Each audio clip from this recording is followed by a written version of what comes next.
Today, there are many reasons not to mess with Freddy Fazbear, now including intellectual property infringement. This is CheckPoint.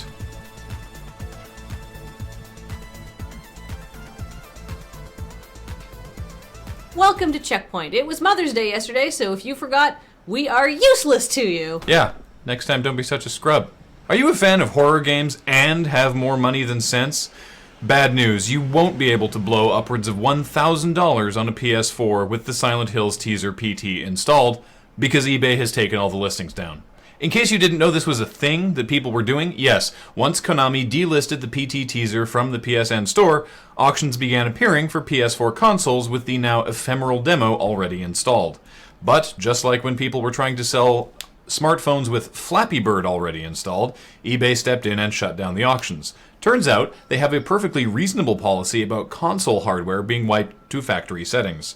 For those of you who've never had a chance to play PT, just rest safe in the knowledge that Konami are idiots, and you probably would have pooped your pants anyway.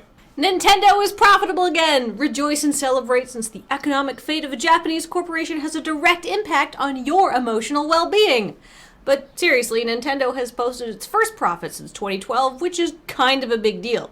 According to President and CEO Satoru Iwata, the new Smash Bros. And Mario Kart games not only sold well themselves, they finally convinced people to buy a Wii U. In related news, Iwata has said that there will be no news about Nintendo's next console, currently codenamed the NX, until 2016.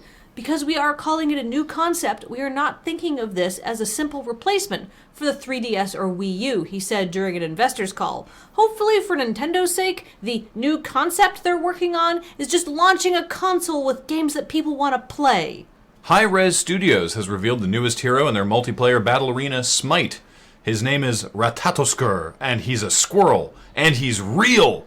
Well, he's from real-world myth. He was the squirrel named Drilltooth that ran up and down Yggdrasil, the Tree of Life, carrying messages between the unnamed eagle that perched atop the tree and the Nidhogg, the mighty worm who dwelled beneath its roots. And now he'll be controlled by a 16-year-old screaming about laning or something, so, 6 of one, half a dozen of another. If you make a PC or console game that gets popular, the rule of thumb is that other developers are bound to copy your great idea. If you make a game that gets popular on a mobile platform, the rule of thumb is that someone is probably going to completely rip off your game, copying everything from the screenshots to the description that you wrote yourself. And most mobile developers just sigh and continue on, but not Scott Cawthon, the creator of the Five Nights at Freddy's series. When someone named Lazada Peloti set up an unofficial Five Nights at Freddy's sequel in the App Store, he didn't just get the game taken down. He and his legal team picked up their gigantic brass genitals, and they are now suing Apple, serving them with a subpoena that will compel the megacorporation to provide all identifying information of the user Lazada Peloti, and that includes IP addresses where the unauthorized game was uploaded, Peloti's user accounts, and basically anything else Apple have that will help Cawthon and his team of lawyers find the dude. Now, if I was Lazada Peloti right now, I'd be changing my pants and getting in the shower. But after that, I recommend stocking up on batteries, at least 2 reliable backup generators, and the best security camera system I could find with all the money I'd stolen from Scott Cawthon. Who doesn't love the feel of a classic video game cartridge clicking into its console?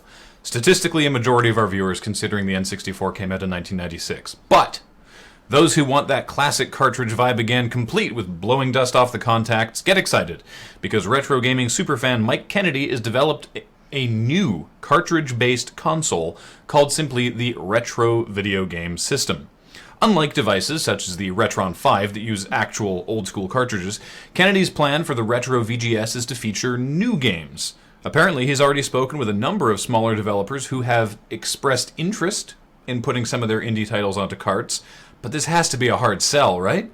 To save on development costs, Kennedy has amusingly acquired the molds for the failed Atari Jaguar, rescuing them from their fate of manufacturing dental equipment. But this isn't going to be some cute novelty. Kennedy tells Ars Technica this won't be a toy, but rather will be a very sophisticated piece of solid-state hardware that you'll have to manually change the games for, and let's not kid ourselves, is going to have a terrible software library. At least you won't be able to pirate the games?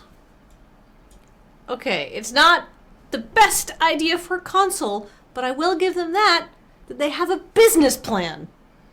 Hoo-yah! Sorry, what was that? I didn't say anything. Oh, Tickle in my throat there. Oh, yeah.